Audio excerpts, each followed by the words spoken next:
This is Rachel. I just came in to talk to y'all. I wanted to talk about the response that I got to my video that I did on Jackie Christie and her daughter Takari, and also all of the stuff that's going on in Virginia. Now, first of all, the video that I did about Jackie Christie and her daughter, I got a lot of people giving me their stories of abuse, telling me through email, I guess this direct message or whatever, down in my comments and all of that. And y'all, when I tell you some of these stories were so sad, they made me cry. And I think what it is that this thing with Jackie Christie and Takari and Evelyn and all of these people, it has touched something in folks, and it has dug up some memories for other folks of things that happened to them when they were growing up. This thing that we have with dark and light, and you know, in the Black community, it's really messing people up. I wanted to talk about, all the stuff with Jackie Christie first, and then I'm going to get to that stuff that's going on in Virginia. My video about Jackie Christie's daughter, Takari, I supported Takari 100%. And here's why. I'm a mother, and I couldn't imagine, you know, being abusive to my kids, mistreating my kids, browbeating them, or taking them to live with someone else, not because, something was wrong with me. My vision of Jackie is that her daughter was an inconvenience. She had met Doug. Doug had this fabulous life. She took her daughter to her mother. Maybe in the beginning it was temporary, but when her and Doug started having kids, her and Doug had their own life, and her daughter was like on the outside. And I remember in season 2 when Jackie's daughter Takari came on to the show. And a lot of people were talking about, why did Jackie's daughter bring this up? Why is she putting this out there? Remember is Jackie brought her daughter on the show, and they talked about this. This was Jackie putting the story out there first in season 2. And I remember her daughter Shani was, you know, talking about some of the things that Jackie did to her daughter. And she talked about how, Jackie made the daughter run on a treadmill, how she made Shani watch and make sure that the girl stayed on the treadmill and timed her and all of that stuff. Then you have Evelyn and Jen reading excerpts from the book, and them talking about that this girl had contemplated suicide at 11 and 12 years old. You have to be really, really beaten down and messed up if you're 12 years old already contemplating suicide.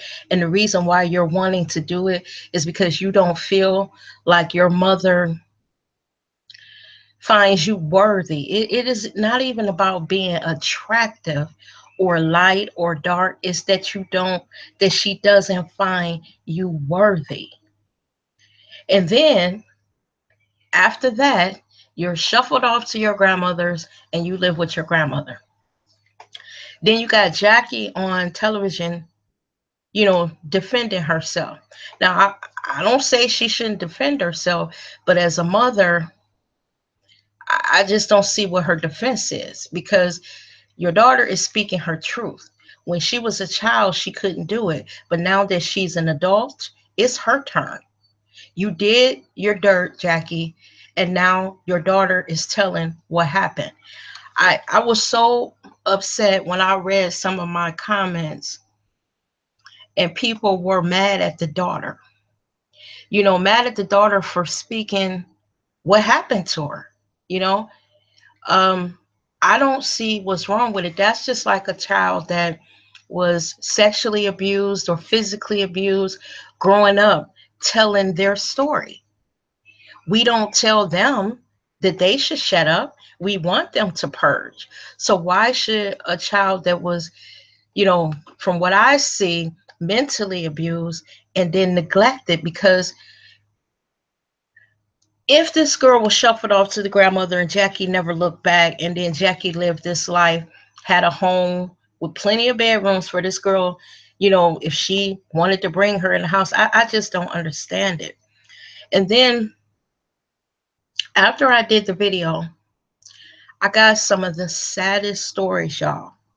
When I tell you that I was reading through these emails that people sent me, long emails telling me their story about what happened to them growing up, people that are in their 60s, 50s, telling me, I'm 60 years old. Um, my mother did this, that, and the other to me when I was growing up.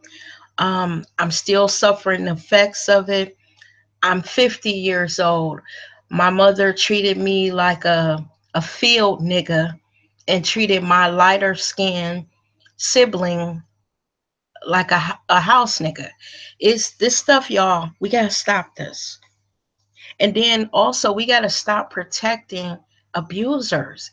I look at Jackie Christie, and the only reason why I believe people are protecting her is because she is the celebrity. You know, her daughter is only speaking out when Jackie says something on television that is not true. Now, I put myself in Jackie's daughter's place. You're sitting at home every Monday night. Your mother is on there with her, red bottoms and her expensive purses and, all these different homes that she has and all that. And she's living this life and telling all these damn lies, creating a story.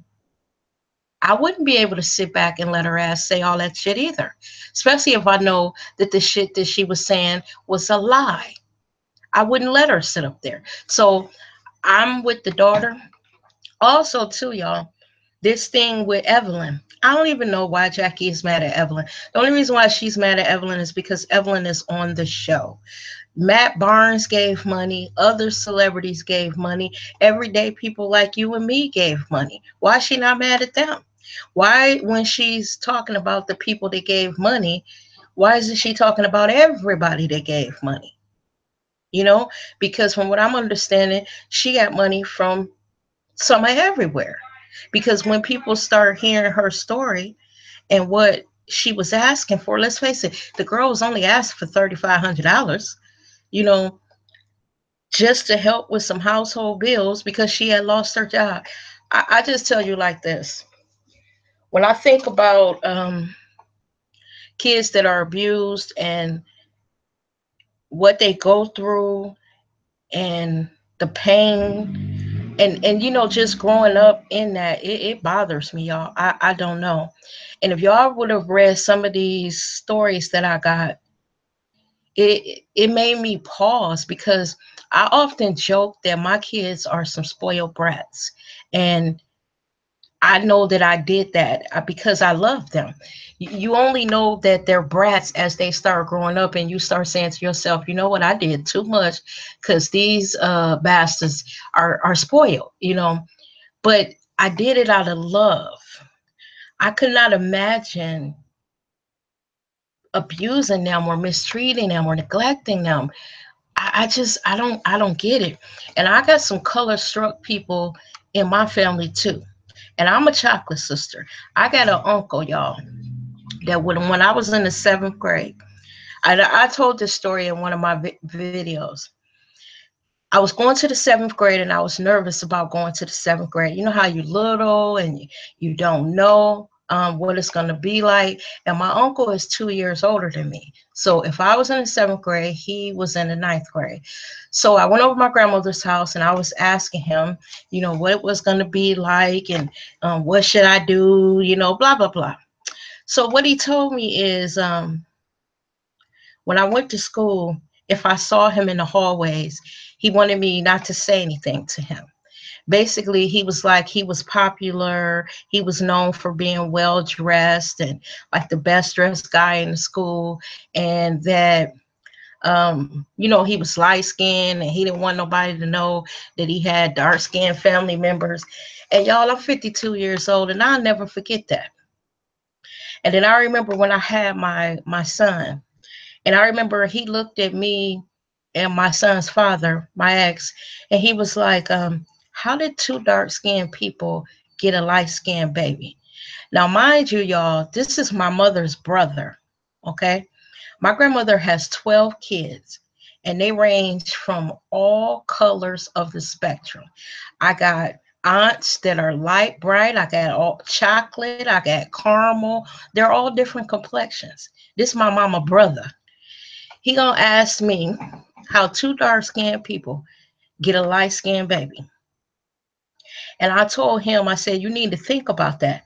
Because like you said, if two dark skinned people could get a light skinned baby, maybe when you picking these yellow bras that you picking, y'all might look up and have a chocolate baby.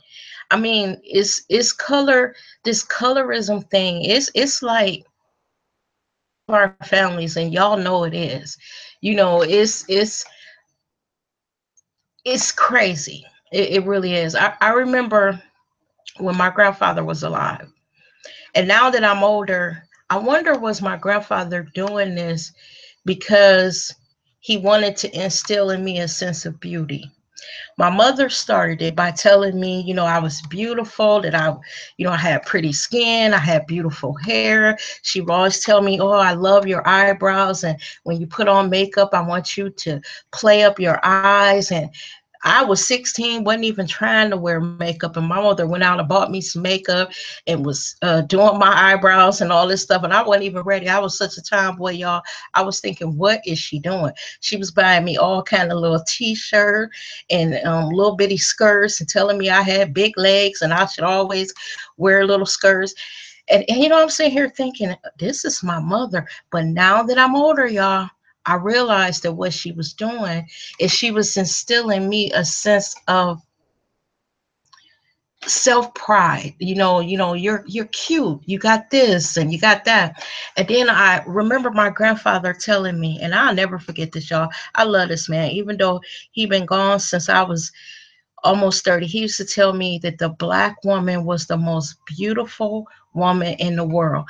And when he would say it, he would be like, oh, he was like, y'all come in every color of the rainbow.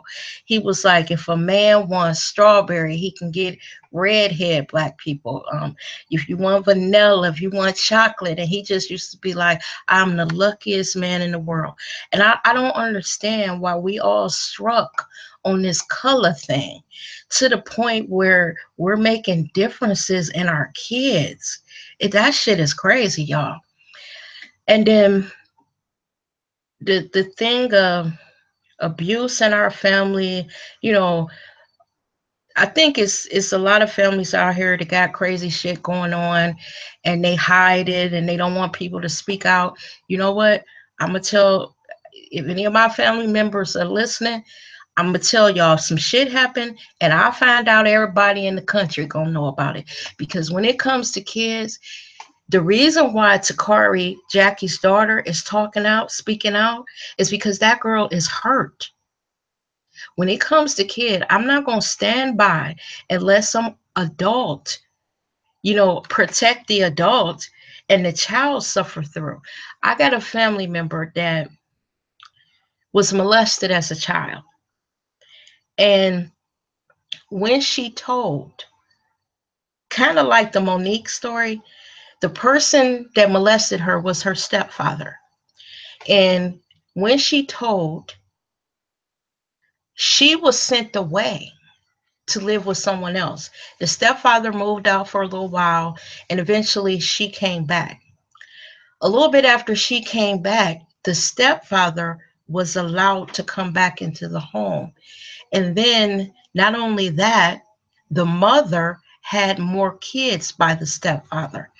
This family member of mine told a story about how the stepfather will wake the kids up in the morning. She said that he would get up out the bed of her mother, butt naked, walk into her room, and she was a young teenager with his hand basically over his dick, y'all, and wake her up in the morning. What mother allows that to happen? You know, your man get up out the bed and go wake your kids up and he is butt naked, just covering his, you know, I mean, come on. Come on. I don't even understand it. I really don't. And I don't know why, and I can't say it's black people because y'all know white people had this shit too. Y'all know they do. But when it's stuff like this that happens in families, families have a way of tamping down. My family included. We got some crazy shit. We got some sick motherfuckers in our family that people have tried to hide shit.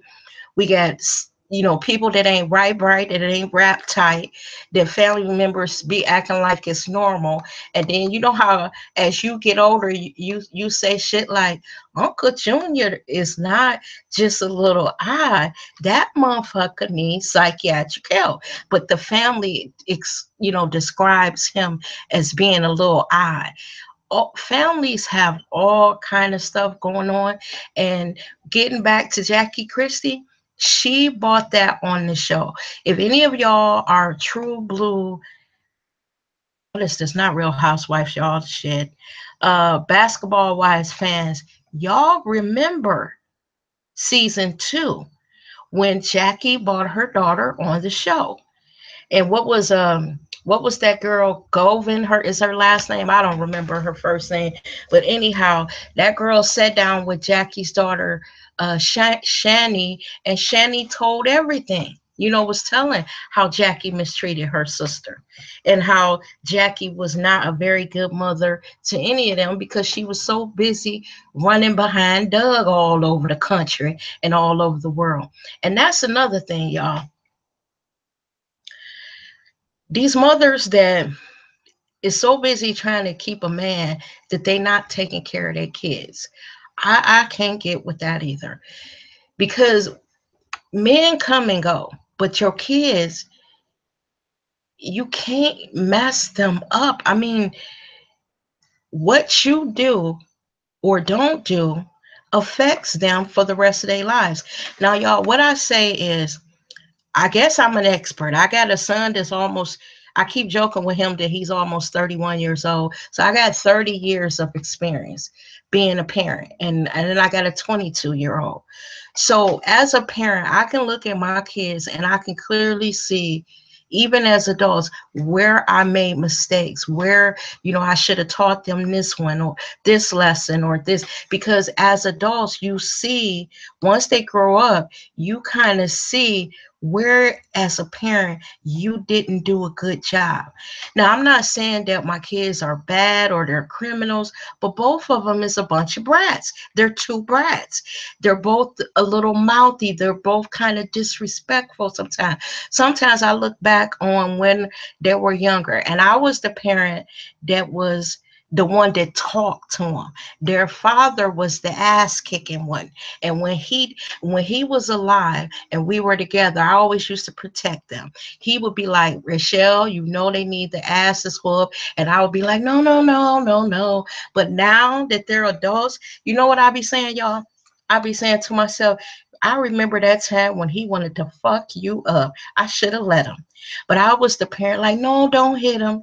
And then if he was trying to whoop him, I would tell him he can get 5 licks. Only hit him 5 times, and that's enough. And then after he hit him, after they got their little whooping, I would be in their room like, are you okay? He's like, girl, come on out of there, whooping. And I would be asking him, did it hurt? And he would be dragging me off the room like, girl, a whooping is supposed to hurt. When we got our ass beat, our parents wasn't in there asking us, was we okay? You got your ass beat, you went in your room and you recovered. Now that they older, I can clearly see things that I should have done a little different, or I notice little quirks in them. And you know you are mature when you can admit, yeah, that was her name, Laura Govan. When you can admit what you did or didn't do when it came to your kids. Y'all, this is what I say. I did the best I could. When I had my son, I was 22 years old. When I had my daughter, I was 30. I did the best that I could with what I was working with. I knew how I was raised, and I thought about the things that I thought my mother did good. I used those, and then I did some shit that I thought was good. So all I can say is I did the best that I could. I could, when I look at parents that, especially with some of these stories that I read in my comments, and kids being beat and mistreated, I don't even understand it, y'all. I don't understand it. I got family members that it was some abuse in their homes. You know, when I was growing up, when I was a kid, and you're a kid, you really don't know what's going on. But when you grow up and you understand that maybe your cousin, where you was in a house where there was food, there was always, you know, utilities turned on, stuff for Christmas, all holidays, you got school clothes and all that. And then when you grow up and you talk to your cousin and you realize they weren't eating properly, or, you know, if the mother was on food stamps, her and her man was eating good. I mean, y'all know all these stories I'm talking about. When I hear Jackie's story, when I think about some of these stories that these people have written to me, in these damn comments after I did that video, it pisses me off, y'all. And it's also going to make me have a conversation with my kids. And these is some grown motherfuckers, y'all. I told y'all my kids is 30 and 22, but it's going to make me tell them how lucky they are, because it is some kids out here whose parents ain't shit and who should not be having kids. I got a friend right now who would give anything to have a baby, to have had a baby. I got a friend who fell in love and used to take my son for every holiday, for every, you know, just you know, he was little, he was a good little boy. She used to always ask me, can, you know, he spend I guess Christmas break with her. And then once he got too old, she started going to get what is it when you're not adopting the kid? Oh, she was being a foster mother to babies whose parents were drug addicts. And why did God strike her barren where she couldn't have kids? And then you have these women out here popping out babies left and right that don't even deserve to have kids. This woman that I'm talking about, to this day, my son, no matter where he is, if it's her birthday, or he's passing through the city that she lives in, he stops and he goes to see her. And is he calls her, I'm just going to say her name is Lori, Auntie Lori. He loves her, because for a time I actually was jealous of her, even though I was letting her take my son for every now she's a family member, she is a family member, but she's like a distant family member. I was letting her take my son for every holiday because I could tell that she absolutely loved him. But you know how, as a mother, he's like, Auntie Lori this and Auntie Lori that and Auntie Lori this. And at a point, you'd be like, well, wait a minute, because Auntie Lori, you know, blah, blah, blah. Even to when my son was 24 years old, he had 2 eye surgeries. He had one, he was down there with her and he had one. And then right after he had that, he had a really bad thing where his retina, I forget what he said happened, his retina detached or something, and he had to have a second surgery. And Auntie Lori and her man took care of him like he was a little baby, and he was 25, 24, 25. She called me and she was like, your baby is okay. You know, he's down here, he's blind as a bat. Me and my man taking care of him. We taking him to the doctor every day. We cleaning his eye every day. I was even asking her, do you think I should come down to visit him? You know, because he was 25 years old. And she was like, no, he'll be okay. We got him. And then for a minute there, you know how you be like, wait a minute now, hold on, that is my child. I did get my shit cut from left to right trying to birth him when I had a C-section. But I just know she loved my baby. She loved him almost as much as I do. If and I can say that purely and honestly because I know how much she loves my child. So I just wanted to speak on that stuff with Jackie Christie because I got all these comments and y'all, I have been crying. I had to stop reading these comments because I did not want to be crying today, y'all. Then y'all, let's talk about y'all fucking president and all this shit that's going on in Virginia. Lord, these folk done lost their damn minds. Now I'm gonna tell y'all right now, we gonna have to band together because these motherfuckers is showing their asses. Did y'all see all this shit that's happening in Virginia? They done killed somebody. And y'all, I live in Ohio. And they said that the person that actually drove through, I mean, how can you drive? What kind of person are you to drive through a crowd of human beings and run them over? Did y'all see that video? People flying all over the SUV. I was sitting there, I was like, I'm the type of person I cannot watch really bad stuff. Like to actually see the people hit. I have to turn away and then turn back after everything is over. But they said this damn racist is 20 years old. He's from this city in Ohio called Maumee. I think that's close to Toledo, Ohio, if I'm not mistaken. So in other words, he went there with the intent to hurt people. Did y'all see those people marching with torches the night before? This is the Ku Klux Klan. What is this? The alt-right, all these white supremacist groups. You know, this is getting a little much here, y'all. This is looking like if this was in black and white, like when we're watching the news, if just say this shit was in black and white, don't this remind y'all of the stories that our parents used to tell us? So these fools go up to Virginia because they're mad because they're taking down a statue of General Lee. I guess some general that was in the Civil War. I don't know who the motherfucker was, y'all. But anywho, they're tearing down the bitch's statue. So these white folk mad. They done bust these races all into Virginia, and they down there fucking people up, fighting and acting a fool. Now they talk about our marches, but our marches and our protests are not resulting in people being killed by us. So say we're marching in the city because they've done something to us. We don't back cars up over motherfuckers. Now, when I was watching this today, I was like, where are the tanks and the dogs? And why are the police allowing all this stuff? Do y'all know that if a group of black men was out fucking up and fighting like I watched on the news today, they would have shot the shit out of all of them? Come on, y'all. Are y'all watching this shit today? Today I was sitting here, I was like, what the hell is going on? Then you got y'all president, because I know he mad, but I'm saying this to be funny.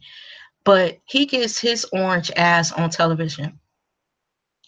What did he say about a minute or so about what happened in Virginia? Because these his people. He ain't gonna say too much about them. Them is the son of a bitches, the backwoods son of a bitches that voted for his ass.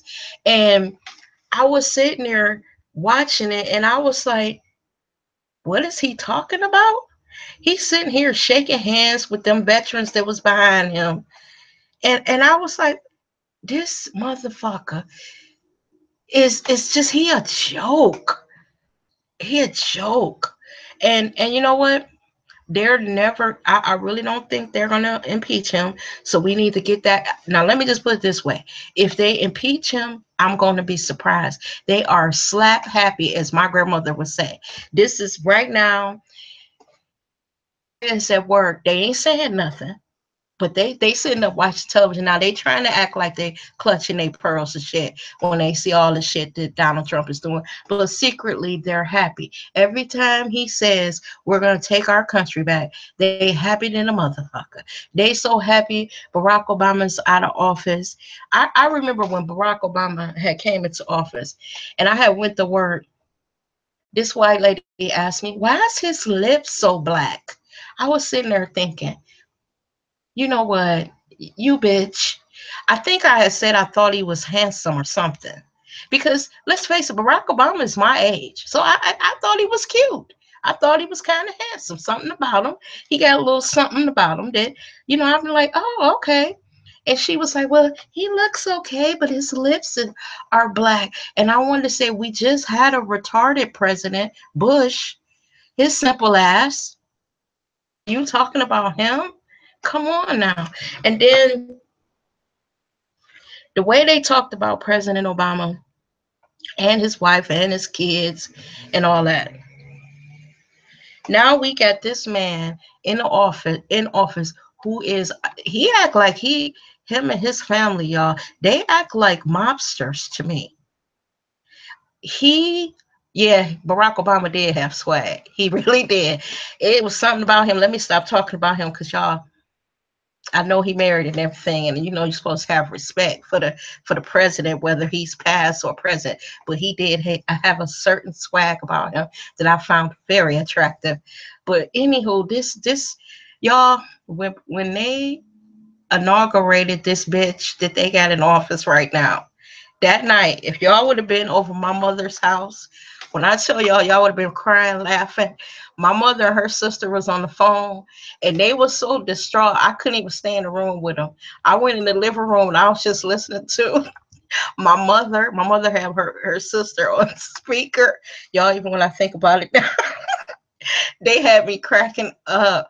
They are some cussing old women. So when they were talking about him and his family, I was in the living room rolling. They had me crying, y'all. I was like, they said that this motherfucker was gonna fuck our country up. That we better gather. My mother was telling my sister, her sister, that she better get some canned goods stocked up in the basement and shit. They said that he was the Antichrist, that they were starting to get water and sardines and all this shit. I was cracking up. I said, and then when my mother heard me laughing, she was like, you better stop laughing and start writing a list of all the canned goods and shit you could have in the basement and non-perishable goods. Cause girl, we gonna be living in caves when this motherfucker get finished with us. I was cracking up.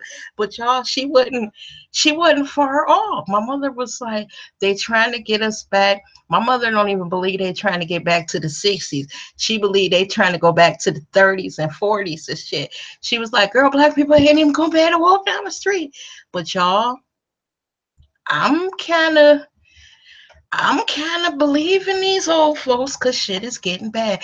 What it is these motherfuckers is getting bold, y'all. They're getting bold. They are saying shit and doing shit that is ridiculous. But one thing that I will say, we are not our parents' generation. These young people out here today, these young gangsters, they got out here today. They don't know nothing about desegregation. They don't know nothing about sitting on the back of the bus. They have always had all of their rights. So right now, I believe if they try to go down in the hood and try to take some rights from any of them thugs, I mean, for real, if they really did this, y'all, it's gonna be a war. It's because these young folks ain't having it. I really don't think they are. They are willing to. I just put it this way: we are now our parents' generation. And oh, hey, Jamaica. Let me say hi to some of these people: Miss Joyful, Shelly. Who is this? Ace Hotel. I hope I'm saying that right. And let me see. uh, Marvel, Marileva, Shelly, Tish loving me to pieces, Miss T. Some of y'all I've seen before. Now y'all know I don't normally know how to do this shit, right? Today I just felt like talking. And you know what's funny, y'all? I have been trying to do videos. I got all these videos. I think YouTube is fucking with me. I've done all these videos and I can't upload none of them. Every time I try to upload a video, I get an error message. So I'm gonna not be uploading videos for a little bit because it is so depressing or aggravating when you do a video, get it all edited, and then you try to get it up to YouTube, and YouTube is tripping. So I'm not doing videos for a while. They ain't gonna have me working, doing all this shit, y'all. I told y'all my son got me a camera, a real camera, like for real, and a tripod and all that. I'm filming like I'm damn Steven Spielberg this weekend when I took my daughter back to school. Rushed home and edited all this shit and was like, oh, they gonna like this. That shit ain't upload. I was mad. I was sitting here. If I could if I could get another laptop, I would have threw this bitch out the window. I was so mad. I was like, this shit is not uploading. I tried like 6 or 7 times and I said, forget it. What do y'all think of this president y'all got? Did y'all see all this shit that went on today in Virginia with these people marching with tiki lights the night before? And then when the police and I guess the people that were there to protest racism, you know, when they met up, they broke out in a fight. I mean, come on, y'all. Y'all know if those would have been black guys, the police would have jumped in and beat up the black ones. I just don't understand their marches. And then theirs resulted in somebody dying, mowed down, ran over people and shit. This is crazy. I can't even watch the news. And Donald Trump, now I know y'all, you know they say that when we doing these videos and when you doing Facebook Live, and if they hear that you threaten the president, they'll come look for your ass. Somebody need to fuck him up because he gonna fuck around, and when he get finished, it ain't gonna be no more America. He got everybody in the world want to whoop our ass. North Korea, little ass, is not playing with us. North Korea is like that little guy that you keep on fucking with, and eventually you think they ain't about nothing. North Korea gonna send something to our ass. They are not playing with us. When I was watching the news, I was remembering shit my grandmother told me about them and my mother told me about them. Them little motherfuckers don't play. They over there short and mad and planning, and you know they smart, so they keep on saying shit like they don't think they had the capabilities to get up. They could surprise the shit out of our asses. I think they gave them a few days and then they said they sending a bomb. I was like, and they on television like, oh, don't worry about it, don't worry about it. It's sad that we got to be a part of this because you know black people ain't started shit with nobody. But if they send something over here, it's gonna get our black asses too. That's the sad part. We ain't fucking with nobody. We ain't got no bombs. We ain't got shit. But whatever Donald Trump do is, and he hate us, but we got to leave with his orange ass. If he keep on fucking with these North Koreans. Oh y'all,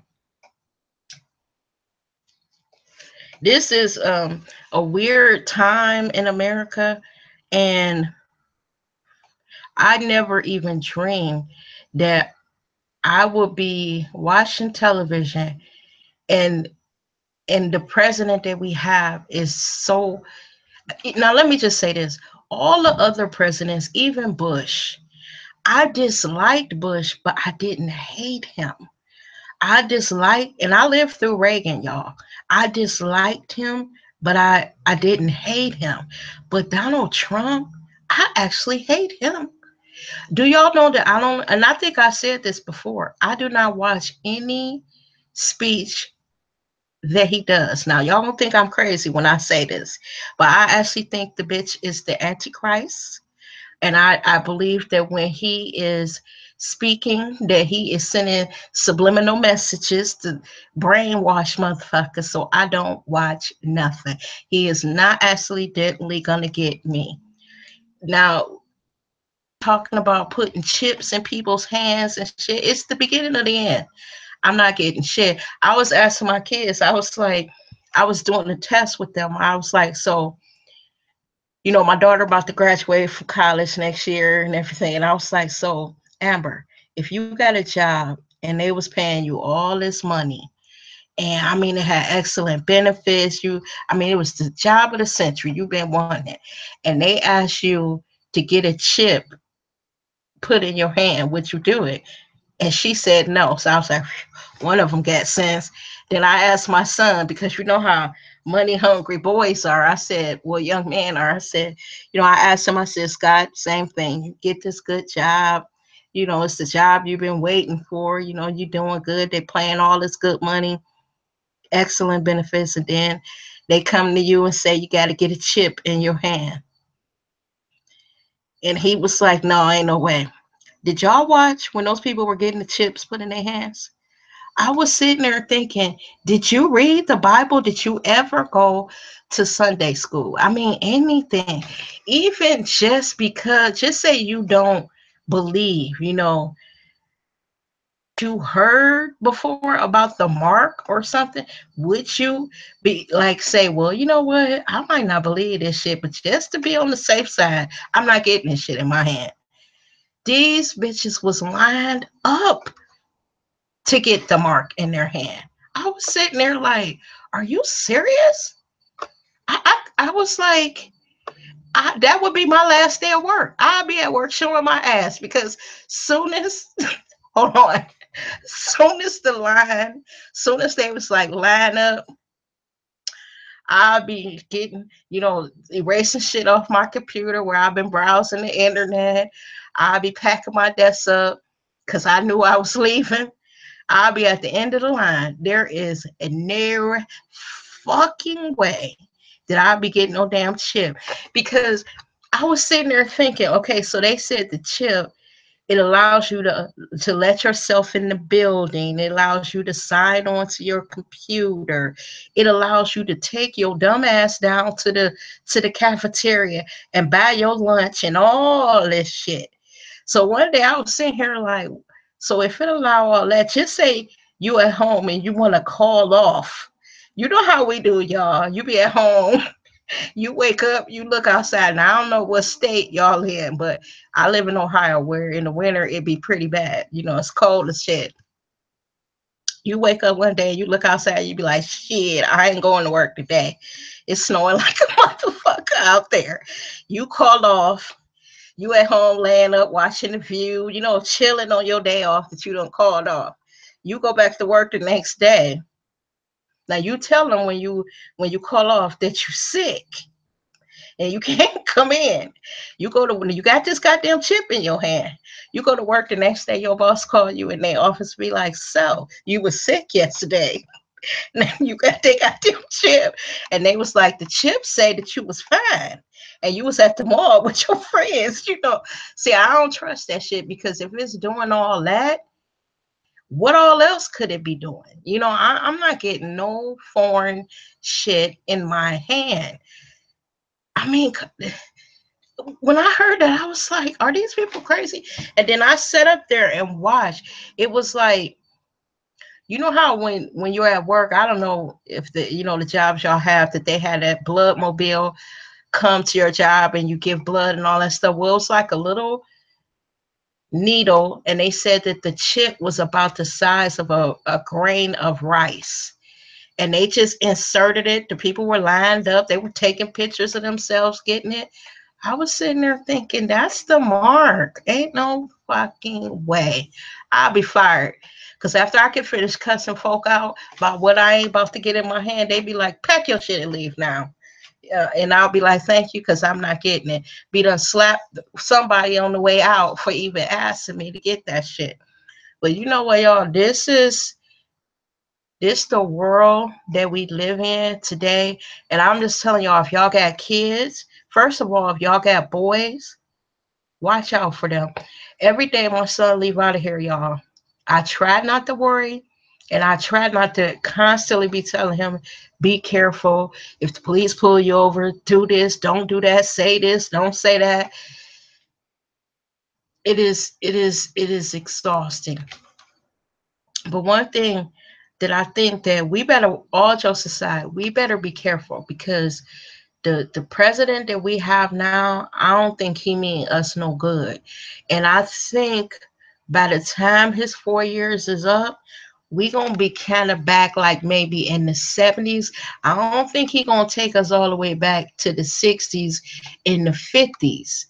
But if y'all know like your history, he slowly, hey, my Cleveland bruh, I was about to leave in a few minutes too. I was coming on here to talk about all this shit that's going on in the world.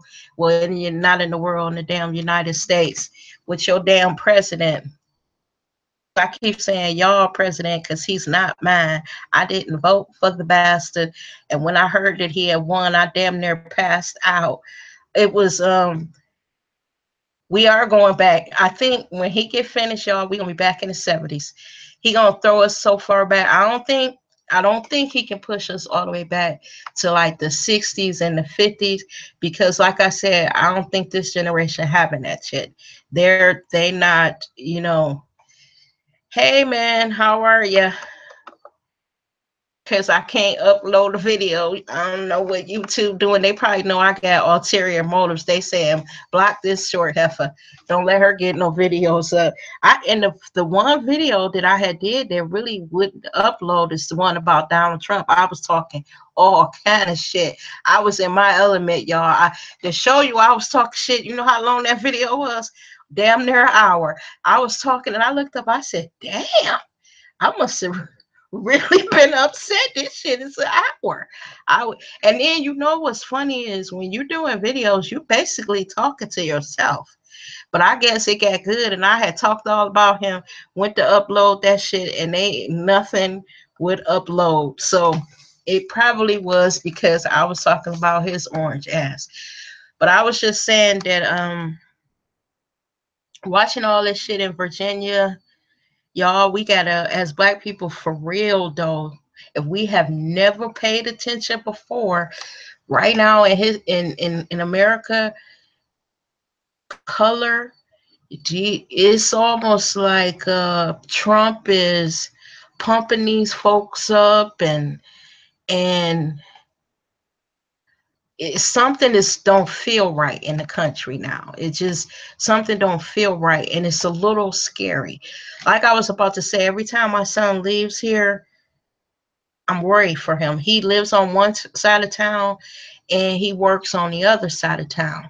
And he always tell me, Mom, I get on the highway. I don't drive through the city. To me, it feels better on the highway because they're not, peeking behind every corner. And he's had his run in with them for stupid shit about that. And I really don't like to get into it because it makes my heart thump when I think of my he said you never talk that long. Oh, only reason why is because, child, sometimes you get tired of hearing your own damn voice, especially after I've been doing all these videos on YouTube. It's not allowing me to upload these videos. I'm worried about our people. Um, Not only, yeah, yeah, I was telling them he's from Maumee, Ohio. I believe that's close to Toledo, Ohio, because I used to live in Toledo. But it just seems scary for us right now, and it worries me. Now I hate to talk about my family, y'all, but I'm just gonna keep it real. I got family members that ain't paying attention to shit. I sat on Facebook the other day and just was reading the shit that they were talking about. And I was like, we got all this shit going on in the world. And y'all sitting up talking about what y'all got, what y'all wearing for this, and just so much shit going on. And they ain't talking about nothing. They ain't aware of nothing. They ain't aware that North Korea trying to blow United States off the fucking globe. They're not aware of that. Then did y'all hear that they about to try to mess with the what say? Now look, if we get Iraq mad at us, Iraq or however you pronounce it, we got North Korea. We ain't got no friends. Nobody like us because Trump done went to the G20 and showed his natural ass over there kissing Putin's crack. Let me tell y'all. I guess I will be talking a few more minutes. Let me tell y'all. Did y'all see when his punk ass was over there? Okay, sitting there looking at him. First of all, did y'all see the picture when they took a picture of all the world leaders? Now y'all know normally America is front and center. Like we are in the middle of the picture, the front row. They had his punk ass all the way at the end. They're like, damn. And did you see when they were all sitting at the table? It was a part where they all got up and was chit chatting. It was like just like a session, a part of the little meeting where they all was just chit chatting. Wasn't nobody talking to his ass. They can't stand him. And then I was watching Putin's body language. Putin was I don't like Putin, and I think Putin is crazy and all that. But let me just tell you what I got from Putin. Putin was sitting there. Putin was like an old pimp, y'all. He was sitting there like looking at Donald Trump like you my bitch. I'm just. He was so cool and laid back. Donald Trump looked like a worried, just he just looks simple, y'all. The only way I can put it is like my mother and them say, he looks like a simple ass kissing motherfucker. I'm just gonna talk black and keep it real. Putin was sitting there looking like, you know what, I don't even want to talk to this motherfucker. I'm gonna take these goddamn pictures for the world, so we can get some pictures out here with me with this simple orange motherfucker. But I ain't got time for this. Putin wasn't worried. If y'all had paid attention to Trump punk ass looked nervous in the mug. I was sitting there like, you bitch ass motherfucker over there acting stupid. And whoever put that up that said Putin was a puppet, Hillary was right. He was a puppet. I don't know what Putin got on him, but Putin got something on him. Did y'all see the other day when he said, I see this man, he's so stupid, he can't even pretend. Did y'all see the other day when they was like, well, I can't even call him president. Y'all know I'm calling him 45. They was like, well, 45, what do you think of when Putin exiled or kicked out 755 of your whatevers, your spies or whatever those people was over there? He was like, well, we were trying to cut our payroll anyway, so I'm glad he did it. I was sitting there like, you simple motherfucker. Couldn't you come up with something better than that? Yeah, he did us a favor. I'm glad he did it. Thank you, Putin. I appreciate you, getting them off our payroll. And then right after he said that, you know how they come back and say, well, they're really not off the payroll, you simple son of a stupid bitch. They just come home. They still work for the government. We didn't fire them, you ass stupid bastard. Putin just kicked them out. They still get paid. They not fired. Oh my God, he a damn fool. And then his kids, ain't them some weird looking sons he got, y'all? Don't they both look kind of slow with it? I can't stand his kids. Oh my God. And then where are they mothers at? Damn. He did all they mothers wrong, but they kissing his ass too. And then he's a fucking conspiracy theorist. Old, I don't know, y'all. Do somebody else want to talk? Cause I right now I done ran out of words. I done talk till I done broke out in a fucking sweat. I think today I watched a little bit too much news. And then I just eventually I just cut it off. And you know how you done heard too much and you gotta listen to some music or something? Because y'all know I'm an empty nester. I be walking around here cussing. I know my neighbors think I'm crazy. I be watching the news and I'll be like, what, you stupid. I'm walking around here talking to myself like my mother and them used to do after I watched this shit. I be walking around here like, why do we, who voted for this motherfucker? Honestly, I don't think he won another term. I think he is determined in this one term to wreak havoc, erase everything that Barack Obama did, and then just leave.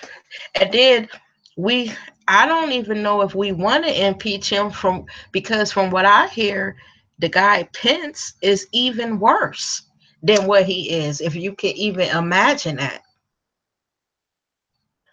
I just know this, y'all, we screwed.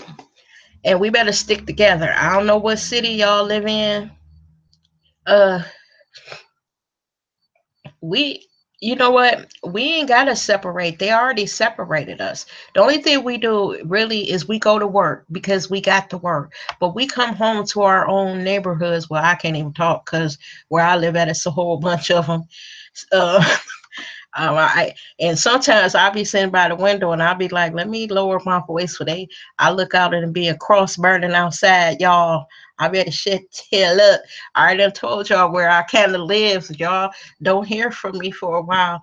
Y'all better call somebody. But yeah, I think we already separate from them. We don't really interact. We just go to work. You know, because we have to go to work and be around them. And, you know, you work.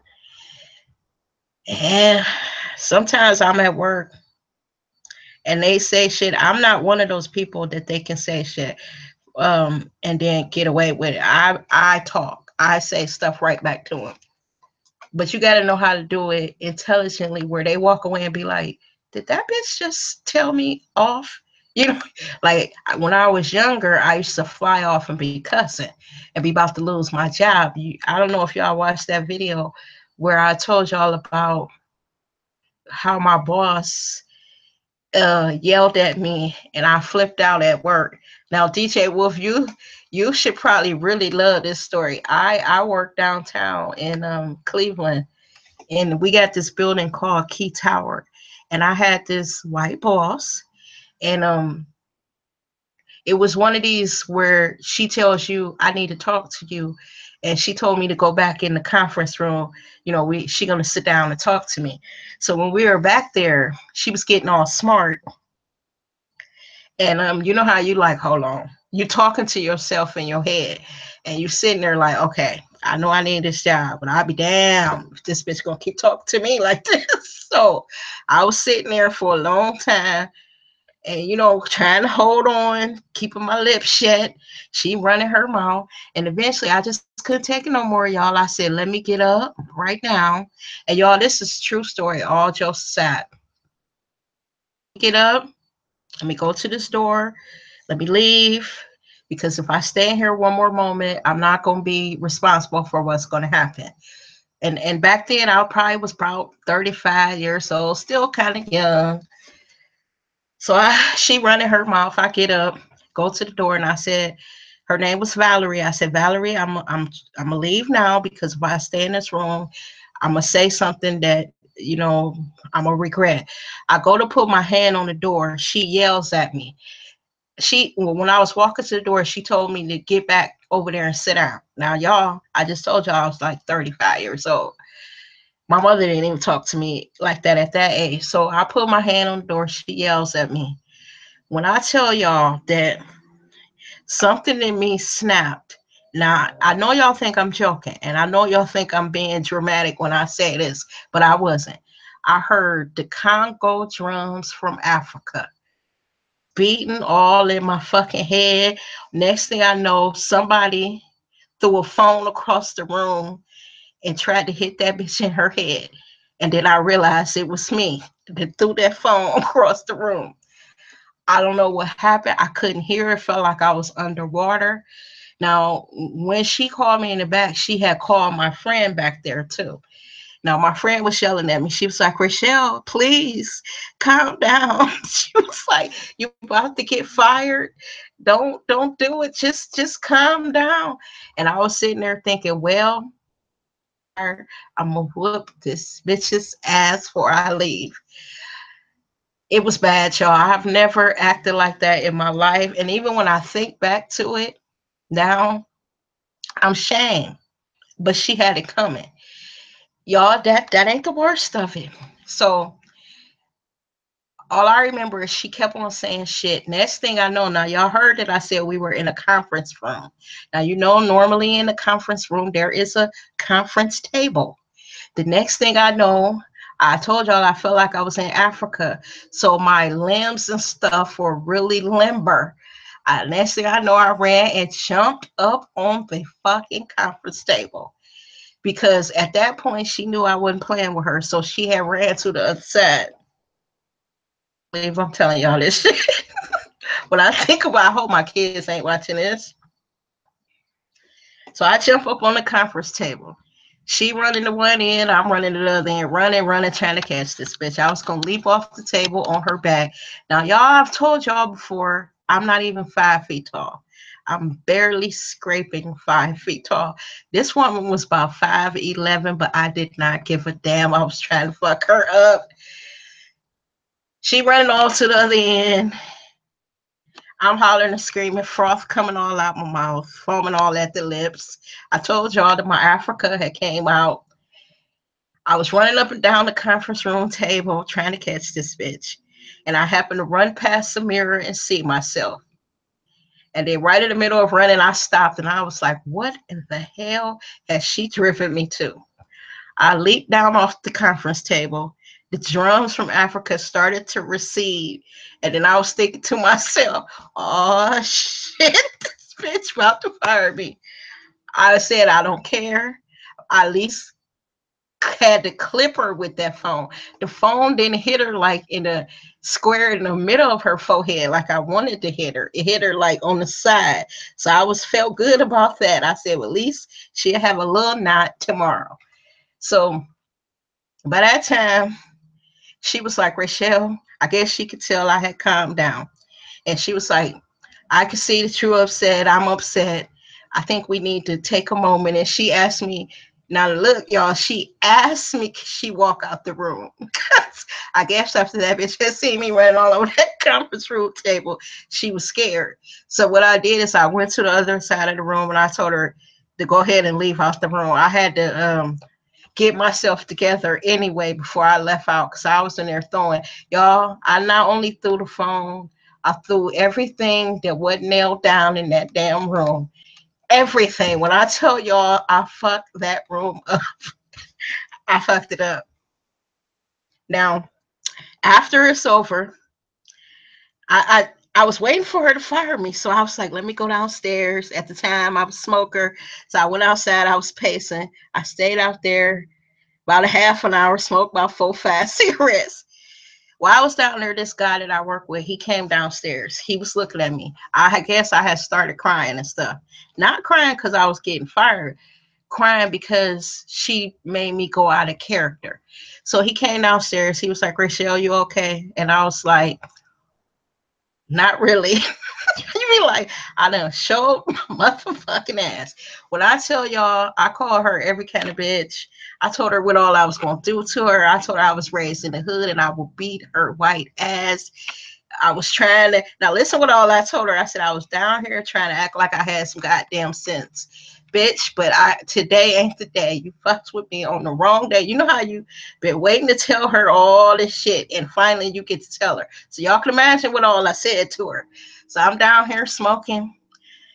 This guy was like, calm down, go upstairs, wash your face, fix your makeup and your hair because you look really bad. So I go back up and say, he asked me, did she fire you? I said, no. She didn't fire me. She didn't say I was fired. So I go back upstairs and she still ain't fired me. I sit down, you know, you're like, okay, maybe she calling her bosses and shit. You know, maybe because I done showed my ass, she gonna need reinforcements. She didn't fire me. I go to lunch.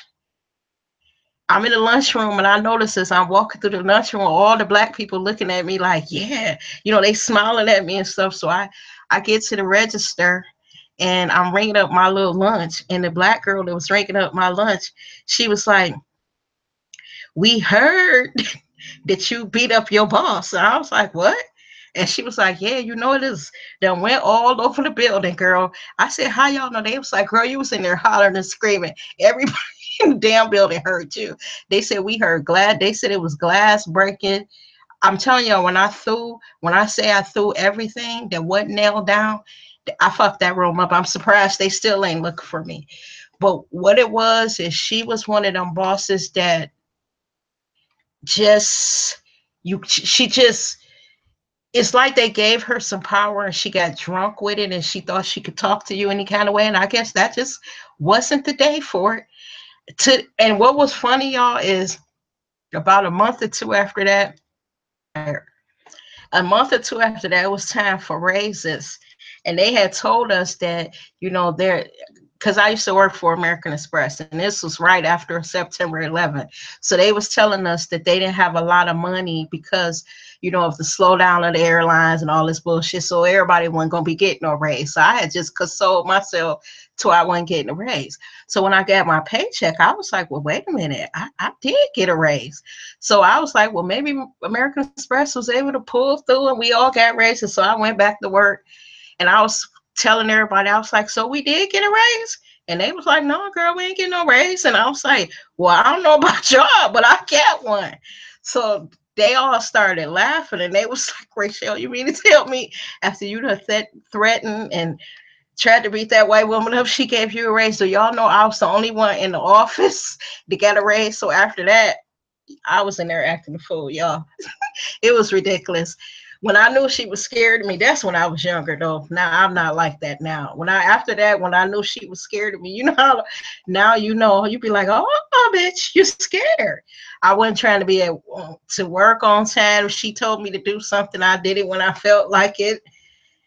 And to this day, I don't know why she fired me, but my friends told me that she had gotten so many complaints from other people that she had drove damn near crazy, that the reason why she didn't call her bosses is because she knew that I would explain what had happened, and where she thought she could fire me, they may have fired her. But it was bad, y'all. It was the worst work experience.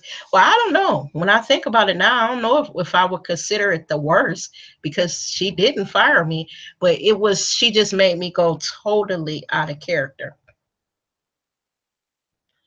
Lord, it is 10 o'clock. I said I was only going to talk for an hour. Y'all know that this is one of those where y'all can join in if you want to join in, if I send you the link. Does anybody want to join in and talk?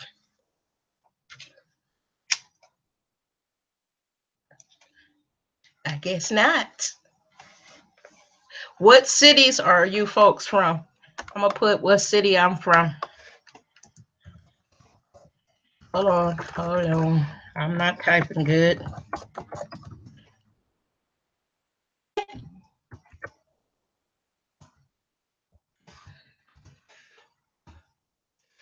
Oops.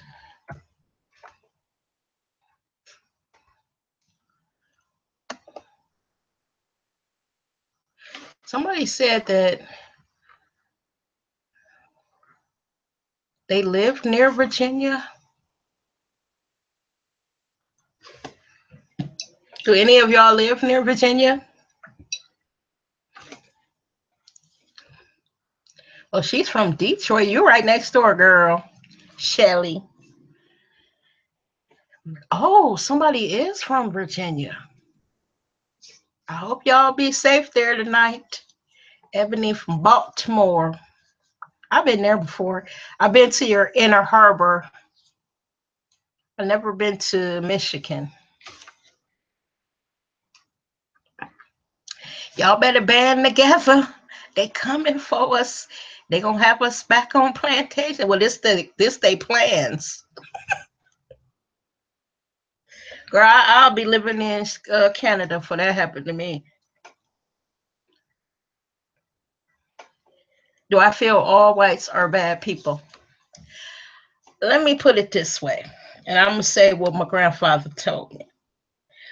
I'm not even gonna answer that question. I'm gonna put it like this. I think that you can be friends with whites, but I don't care how nice they are to you. I don't care how cool you think they are. Deep down inside, for some reason, Dave, that they are, we are different. That by us being black, that there's something about us that's just not quite totally human. That we are, this is a little bit different. We look human, and all that.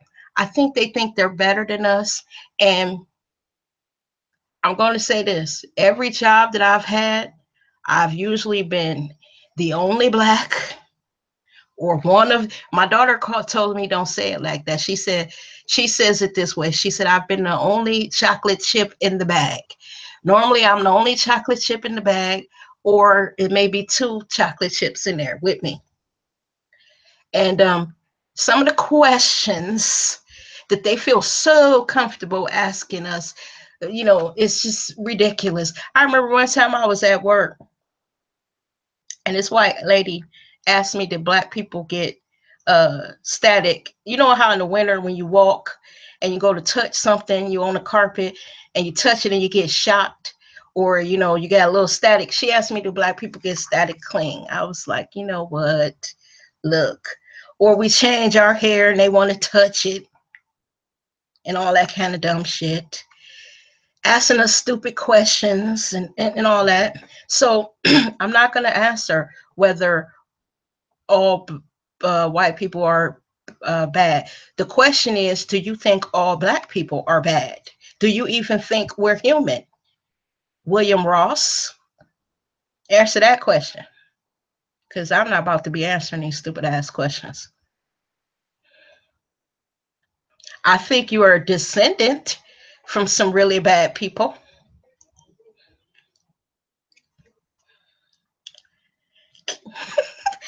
Y'all, I ain't in the mood for this today.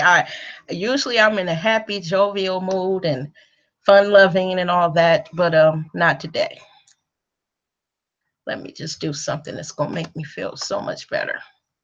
And I hope that I'm getting, oh Lord.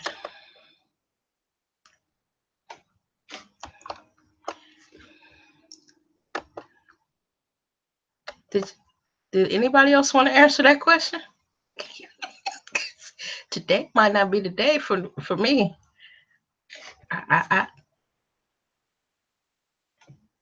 I am white, but I was never hate people. Okay. Well, I'm happy that you were raised that way, but I've had my experiences and I'm just gonna keep it real. I have a whole bunch of white friends. You know how y'all say that. I have quite a few black friends. I have a whole bunch of people that I know, and I'm just gonna put it this way. When you work with people for years, I have work friends and they are white, and each one of them that I thought was, I'm gonna say, cool, end up asking me a dumb question. So it leads me to believe that they believe that we are different. Although we talk about the same things. It's time for school. Let's get school clothes. It's Christmas. I'm putting up my Christmas tree. I got my turkey. I'm, but some kind of way they think we're different. My husband cheating, your husband cheating. I got a bunion, you got a bunion.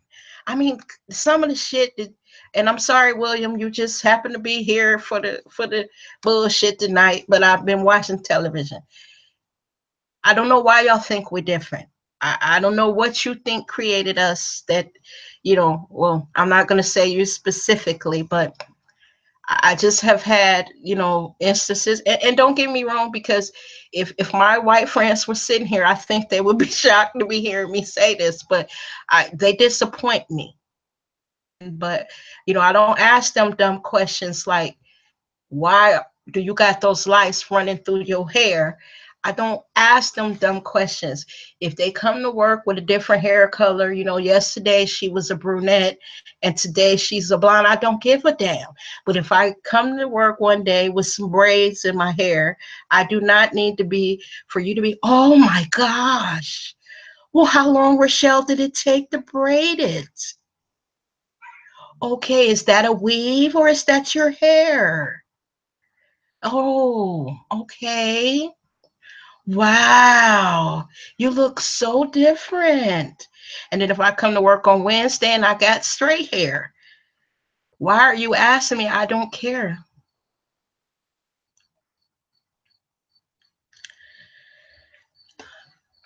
I don't think that's even an argument. We know that. Everything that you're saying, William, we know it. It's not us that is the problem, you know? It is not us. That sentence, you should actually be on like a person that's a white supremacist or those KKK, and put that on their page and say, you know what, we all bleed the same, we hurt the same, we die the same. And I'm just being honest. I just can only go by my own experience. um that I have friends that I consider a friend, but I have been in one job I worked on for 10, 11 years, and every one of them that I thought was cool, what we call cool, we don't call them so much our friends, but we'll say, oh, it's a white girl at work, she's pretty cool. They always disappoint me, because it'll be 7 years in, and then they'll ask or say something stupid.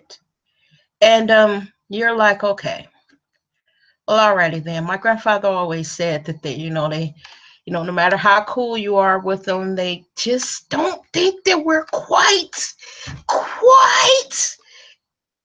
as human as they are. So, I could be like, I'm going through menopause, child, or I got, cramps. They think our cramps is a little different. I don't know. And one time I was at work. It was another time when I was the only chocolate chip in the bag. And this time I was only chocolate chip in the building. Y'all, I used to be trying to go where the money was, but I was only chocolate chip in the building. And it was time for me to go school clothes shopping. And at the time, my son was the one that I was shopping for. So I was getting my little purse together, and I was like, okay, well, I'm going to see you tomorrow. I got to go pick my son up and take him school clothes shopping. And you know how, as a mother, you say, child, I'm not looking forward to this. And she said, why? Because he's going to want to get those thug clothes. And I was sitting there like, 10, 9, 8, 7, because I'm thinking, Lord, I'm gonna fuck her up. Let me keep counting down. I shut my eyes, y'all. I'm telling you, I was like 5, 4, 3, and then I got all the way to 1, and I say, what do you mean by thug clothes? I mean, what exactly are thug clothes? I mean, really? And oh, I see, there you go, you're getting upset, Rochelle. And I told her, I almost said, bitch, my name ain't Rochelle, it's Ray Shell. Ray Shell, not Rochelle. Ray Shell. Let's get that straight first. What are thug clothes? And I'm not getting upset, you trying to be funny, and it took everything in me not to slap the cowboy shit out of her. Everything that I had. When I was driving home, the Congo drums had made me almost back up to the place and whoop her ass and go take my child to buy his clothes. But I was like, Lord, no, I'm not gonna do it. you know, she couldn't even explain when I was asking her what the clothes is. And also, she used to be sitting there listening to Howard Stern, and he would be saying all kind of racist and all black men are thugs and don't care about their families, and you know, child. So, William, you might be in the wrong place tonight, my friend. You might be in the wrong place tonight. We ain't for it tonight. We've been watching the news, and your people is up in Virginia acting a goddamn fool. Let's keep it real. You need to go up there and tell them to get them tiki lights and take their asses on home. Because we sick of their shit. You also need to tell your folk that we are not our parents, and they can bring that shit if they want, because it's not going to happen. Now, we done let y'all show your ass, but keep it up. Keep it up. I think you should leave, William. Let me just help you, because I don't want you to be offended tonight. I don't want you to be offended. How you get rid of these motherfuckers? I just I don't feel like fucking with them tonight. Ain't y'all tired of explaining shit to these motherfuckers? They brought us over here. Then now they want to ask all these dumbass questions. I ain't for that shit tonight. I'm sick of these people. I deleted his ass. How do you delete these motherfuckers? Where you block them off the page? I put block, put using timeout. What all else? Remove. What all else can you do to them? Lord have mercy. Simple ass motherfuckers. Y'all see how I be talking to myself? I ain't got time. I'm too old for this shit. He got my damn armpits sweating. Shit. You know how you trying not to say you white motherfucker. Get off my goddamn page asking these goddamn questions. Don't be. So I didn't want to be on here. My mother told me don't cuss, and she don't even watch these damn videos. Look, I'm gonna be drinking tonight. I don't even get. Stop laughing, Shelly. You know I was trying to be nice and be not be like, I'm trying to answer all like I had some sense, like my mama raised me, but I wanted to say, get your white ass off my goddamn page. Ask me all them dumbass questions. Go tell your fucking people we bleed the same. We all hurt the same. Shit, we know that, y'all crazy asses that don't know that. And they always be talking about black people as animals. They motherfucking asses. Animals raping people. Talked about the Indians. Them Indians was fighting for their goddamn land. And if they was scalping them motherfuckers, I say hooray to the Indians. You know, after a while, you get so sick of these motherfuckers asking these dumbass questions. Go talk to your simple ass orange ass president. He trying to get us there. And then while they talking shit, when they up there waving all them rebel flags and shit, line them up and send them over there to fight. Donald Trump ain't fought shit. His punk ass, what did they say? He dodged the draft 5 times, and I got family members that fought in Vietnam. And his John Wayne ass, oh yes, we gonna be over there to fuck y'all up soon. He's talking all this shit, and he ain't fought nobody. What they need to do is put Dennis Rodman need to call his friend Kim Jong-un or whatever that little motherfucker's name is. Tell him that Donald Trump want to fight him. They need to set up a boxing match and let them 2 motherfuckers fight it out. Ain't nobody got time for Donald Trump's simple ass. Yeah, I didn't even, do you know, I didn't even read that. I hope I deleted his ass. I don't even know why they come up. If you log on to a page, if just say I went to somebody's channel and I went on their what is this shit? I can't even talk. But anyway, I went on the page and I saw they were having a conversation. It was a whole bunch of white people. I would be like, oops, wrong page. I would not stay on there and be asked the dumb questions. I would get the hell off. He felt the need to be like, well, no, none of y'all has asked the question. And do you think all white people are bad? I was at first I was about to say yes, but then I was like, no, let me answer it this way. I think y'all, they just kill me. They just kill me. They think we owe them an explanation why we hate their asses. I can't. I can't. And what's funny is I never was like this. I was the person at work. Well, let's just get along because we got to be here 8 hours. Pretend like you like it. Let me tell y'all a story. Now, y'all know anybody that has watched my channel know I like to laugh. And I had a friend that was just silly as I am. We were working at this job one time, y'all. We were the couple of little chocolate chips in the bag. So we used to go out for lunch. You know how you go out for lunch? You run to McDonald's, go to Wendy's. This white lady at our job, Walmart, that was not far from where we worked. And everybody used to run up there and get lunch because Walmart be cooking some good ass food. And it used to be cheap. So she went up to Walmart. She coming out of Walmart. And this guy run past her and snatch her purse. Now this dissy bitch gonna chase the robber. She chased him and chased him and chased him and chased him. Eventually, she caught up to the motherfucker. He turned around and whooped her ass. So she get in her car and drive back to work. She didn't call the police there at Walmart. She hurry up and get back to work because she said she didn't want to be late coming back from lunch. Y'all, when she came in, he had black both her eyes. Hold on, let me finish. Side of her face swole up, her motherfucking ear was all big. So me and my friend, we were standing there, black girl.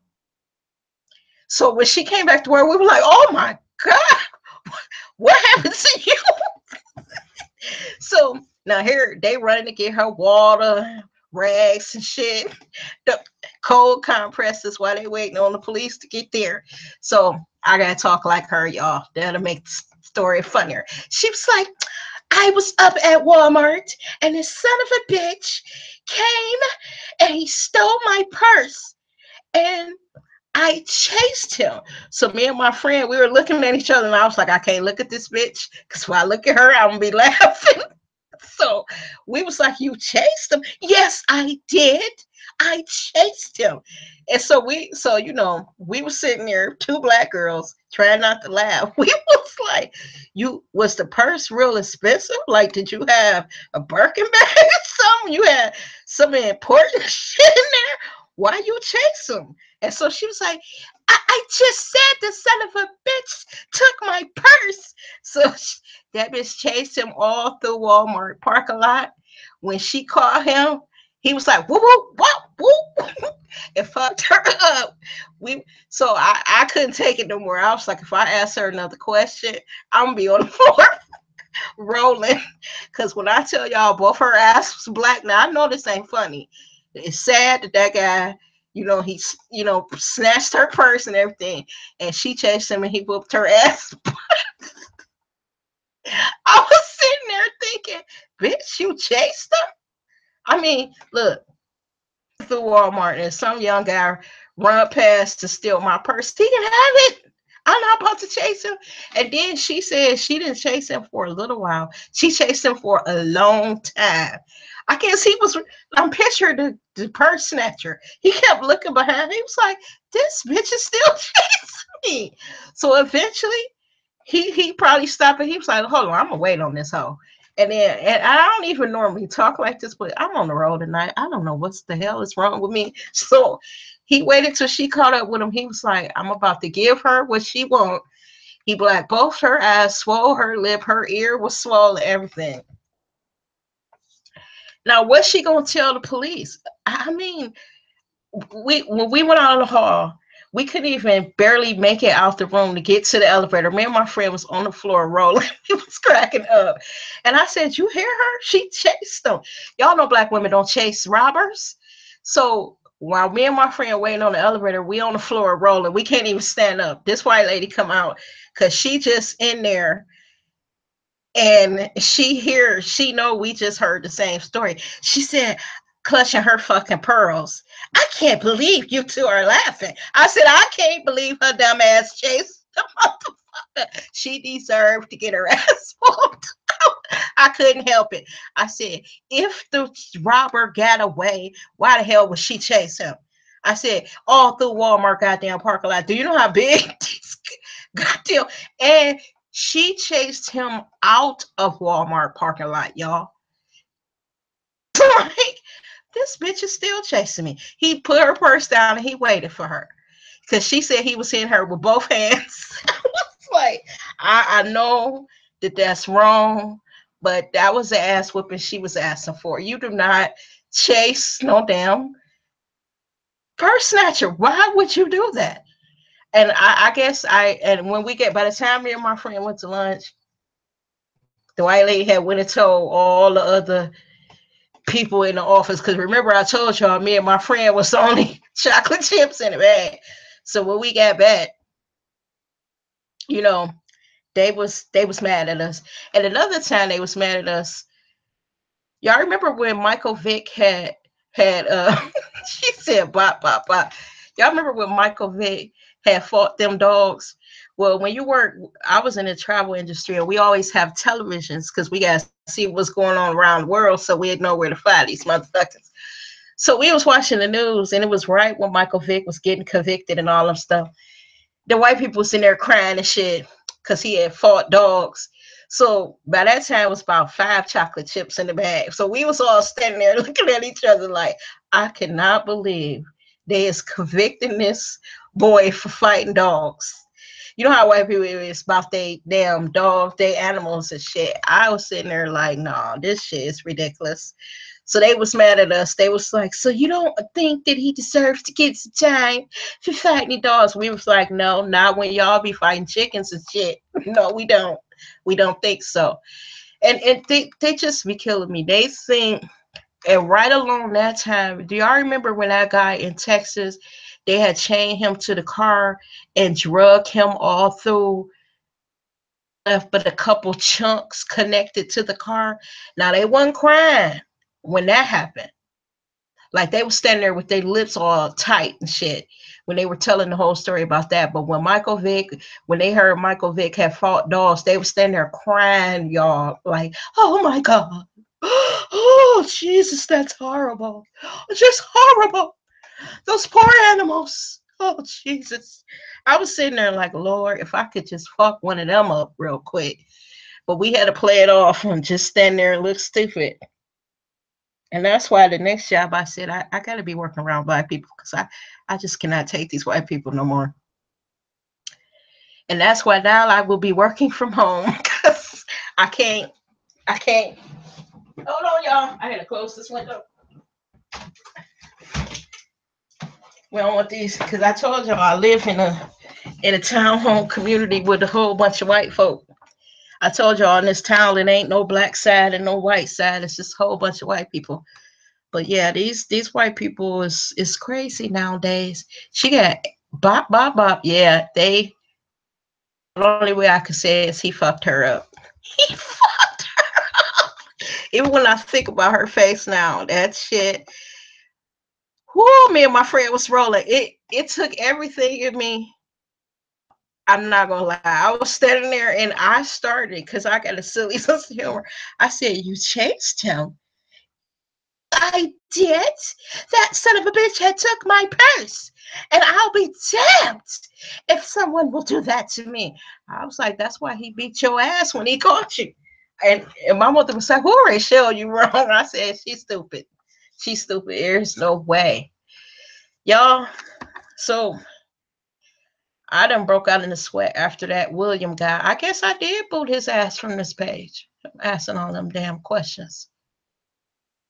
So what else y'all want to talk about tonight? I gotta drink me something cold. Take a drink. Usually when I log on, my daughter comes on. I guess tonight she was like, not tonight.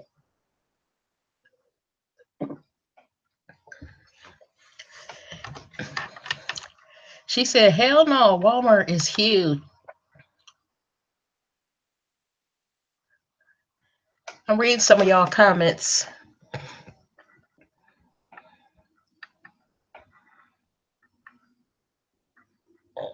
Whoa. Who saw white people with torches?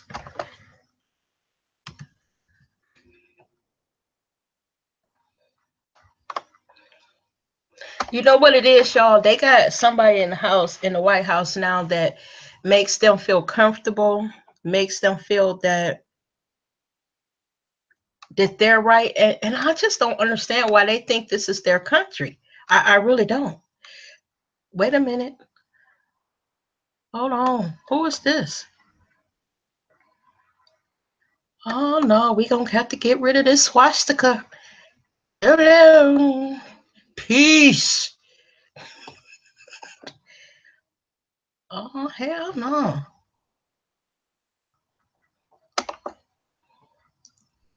These people are on the road tonight, aren't they? Uh, when they was burning them torches and stuff, they done lost their damn minds.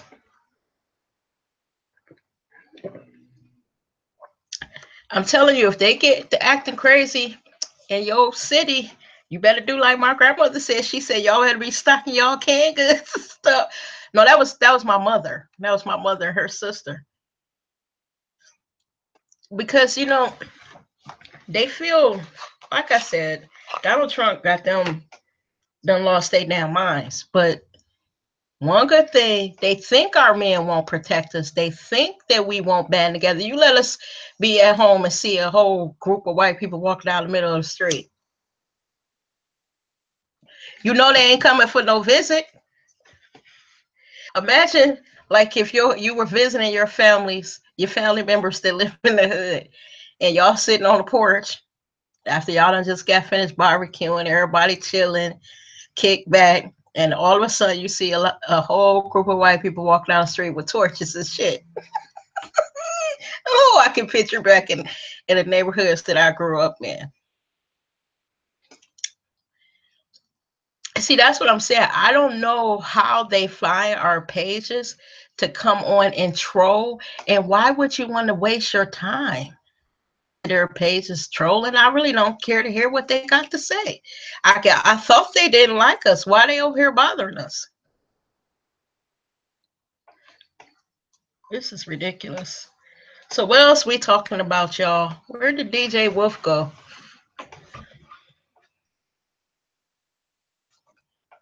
Oh, he probably did. Or you know what? I know that they will come back under different names and stuff. But I'll just keep mocking them because not tonight. Not tonight. We're not having it. We gotta let them know that we're not gonna take their shit. And another thing that I've been doing that I know it's not right, y'all. Okay, you know how here lately it's been those white people that have been on buses or out at restaurants or just out in public calling black people the N-word and talking shit, and then all of a sudden the black person snap and whoop their ass. I've been watching a whole bunch of those videos too. I don't know why I've been watching them, but it was this one where this young man was on the bus. This white guy had called him all kinds of names, and the young black guy was trying to avoid it. They were in the back of the bus. The young black guy went to the front of the bus. He was like, I'm not gonna let you take me there. He goes in the front of the bus, sit behind the bus driver. Um, I'm not angry at all. Actually, I'm a very happy person. This must be another one of them. I don't know. Anywho, he sits behind the bus driver, and the white guys in the back of the bus just talking all kind of shit, calling the black guy all kind of bitches and all this stuff.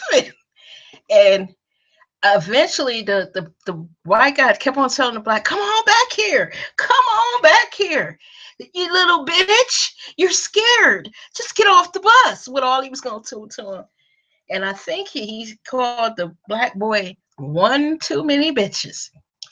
Now remember, I told you the black guy was all the way in the back of the bus. The white guy was, and the black guy was all the way in the front of the bus. So that last bitch that he called that black boy, That black boy had to run all the way from the front of the bus. Now, if you see somebody running towards you with a look on their face like they about to beat your ass, and you're sitting down, would you stand up? Child, that white boy sat there. That black boy ran all the way up back there. And when I tell y'all he rained down thunder and lightning, I was like, get him, get him, get him. He hit him about 40 times. The first punch, he punched him in the head. I said, I know that shit had to crack his damn skull. That black boy was wailing on him. So, y'all, I was like, get him, get him. Oh, 1, 2, 3, 4, 5. Oh, shit. I couldn't even count him. I was like, I know that black boy. See, the black boy was like me. He was hearing them drums from Africa. And every beat that he heard, he was tearing that white boy up. And then, what was funny, it was these black girls on the back of the bus. They was like, now get gone, brother. You know you got to leave the bus now. He went and got his damn bag and proceeded to walk all off the bus like nothing ain't happened.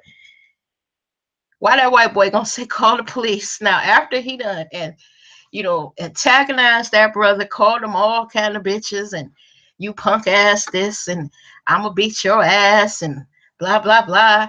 And the black boy ran back there, and when I'm telling y'all, I know that white boy had to think it was thundering. I showed my son. My son was like, "Oh my god!" I know he had to think it was thundering and lightning outside that white boy. And that it was, and he had, when that black boy got finished punching him, I know he had to say, "Where's the rain?" Because I could have swore it was just thundering and lightning a few minutes ago. He, even when you can hear the punches. I know his body was messed up after that. I know them kidney shots and all them shots in his ribs. I know that night he had to get, his woman was oiling him down and everything. He had to soak in the tub and everything. You know they bruise easy. I know his shit was fucked up. I bet you he won't be fucking with no more black boys on the bus. I know that. Because that black boy was tired of him. And for a brother to get up and move from the back of the bus, he was trying to avoid a confrontation. His mom, so the boy said, okay, well, let me just go on back here and wipe him up off the floor and get on off this bus. I just say they're not, this is not even what this was supposed to be about tonight, y'all. We were supposed to be talking about, oh, I better change, after we get off, I'm going to change the title because we didn't even really talk about what I had intended to come on here and talk about. They're going to be like, she was supposed to be on here talking about your abuse stories and racism in the age of Trump. Well, I guess I did hit on that, but I had talked about when I first came on, the stories that people sent me about being abused when they were younger. And I don't want to talk about that anymore because y'all stories were so sad. I told y'all I can't be crying. I was crying like these people was my family members, sending them all kind of messages like, I'm a mom and if I could give you a hug and, I'm so sorry that your mother took you through that and that bitch wasn't no good. And, it's sad. Some people have been through a lot, a lot. And it's just really sad. Really sad. Shelly, are you a subscriber? Are you new? I don't remember seeing you. In my other, I know some of these people. I know I see them always in the comments. I think I've seen you in the comments before. You know that William guy made me have to take some damn medication. He got my damn neck hurting. Damn bastard coming in here fucking with people. Oh, these people ain't gonna worry me.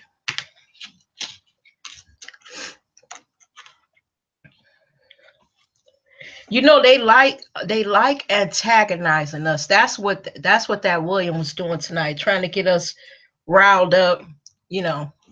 And that's why, for a minute there, he almost got me to play into, that back and forth. And then I was like, why am I letting them, get me worked up? Because this shit that they do, Just like I told you when they had said that the girl had said that was I going to get some thug clothes, and then when I called her on it, see, she was like, see, there you go, you're getting upset. I was just only asking a question. They try to flip it like you crazy, and they ain't said nothing. But and then another time, let me tell y'all this one. Another time I was at work and I was working with this white lady, and she was talking about poor inner city kids that grow up with no fathers, and how some of them go to those inner city schools, and schools barely have books, and how could those kids get an education? And I mean, what type of jobs will they end up with? And they grow up in those inner cities with single family homes and probably on welfare and blah blah blah. And she goes on to talk about the ghetto and all this stuff. I just don't know what kind of lives they can expect. I just feel so sorry for them. So when she got finished, I told her, I said, you know what, you just described me. And I said, isn't it funny that you said you grew up in the suburbs, you bitch, and me and you are sitting at the same job, bitch. And matter of fact, you're older than me. I'm in my early 30s, you damn near 60. And you haven't went no further in life than what I have. And I, allegedly grew up in the ghetto and all that, and you had your suburban life, and we both had the same jobs. Let's kill me.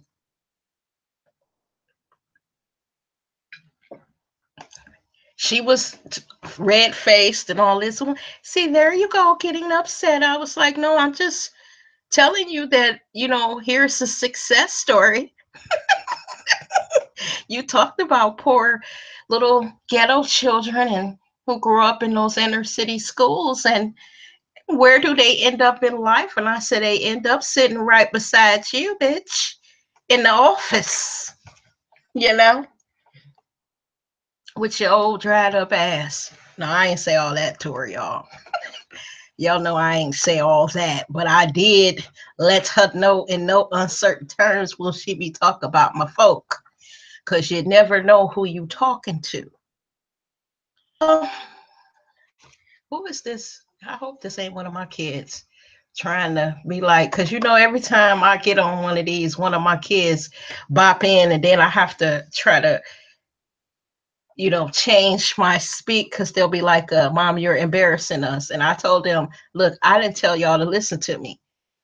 I have told you two people that I have a whole life separate from y'all. If you see a video that it doesn't seem like you should be watching it, don't watch it. Because then they think that when they come on here, I'm not supposed to just be myself. Oh, I guess she said I did. I said that when I come on here, I'm not always myself, but y'all, after a while, fuck it. Why be on here trying to be acting like you delivering the news when I'm sitting in this room looking like buckwheat? Y'all, you know how it's that one night where you ain't put your scarf on, and when you didn't tie your hair down, and when you wake up and after you get finished brushing your teeth, you look up in the mirror and you be like, God damn, my hair is all over my fucking head, and it feels good. I'm not putting this scarf on. So today, tripping. I went outside to get my mail. My hair was all over my damn head, and it felt good with the wind blowing through my scalp. I didn't give a damn. When my son came over here, I opened the door. He was like, "Oh shit, Mom, are you okay?" I was like, "Why?" And he was like, "Your hair." I was like, I said, "No, I feel fine. I just didn't tie my goddamn hair up last night. And when you let your hair do what it want to do, this is what my hair wanted to do today." Y'all, when I tell y'all I'm not playing, I look like buckwheat. And y'all know I'm 52 and I do not dye my hair, and I don't plan on dyeing it. My mother's trying to get me to dye mine because she dyed hers. And she was like, "How you gonna have more gray hair than me?" I was like, "Look, you need to stop dyeing yours. You in your 70s. how your daughter gonna have more gray hair? But so not only do I look like buckwheat, but I look like buckwheat with gray streaks, and I don't give a damn. It feels so good. Sometimes, you know, your hair up. Sometimes the damn scarf come off in the middle of the night, especially when you know you got to go to work the next day. You will roll over and feel your scarf off your head, and you know, in the morning, if you have wrapped your hair, one half will be dry, and you be like, in the middle of the night, you'll be asleep, tying that scarf back on your head. Last night, I said, fuck it.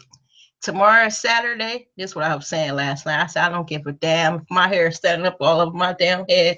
I'm gonna let my hair just feel free tonight, and I'll worry about this shit tomorrow.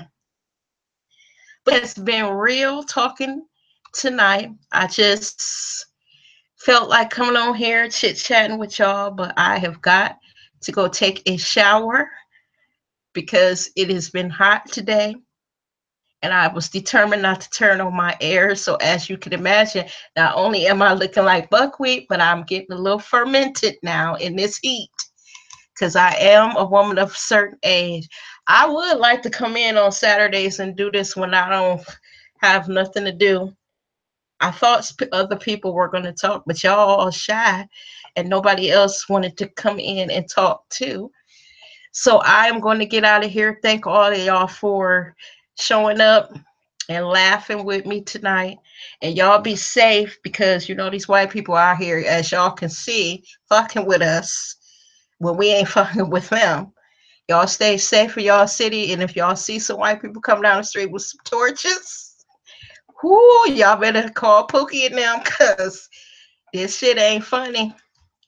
Take care, y'all. Take care. I know when these people hear the playback of this, they gonna think I've been drinking, but I'm sober than what? See y'all. Bye bye now.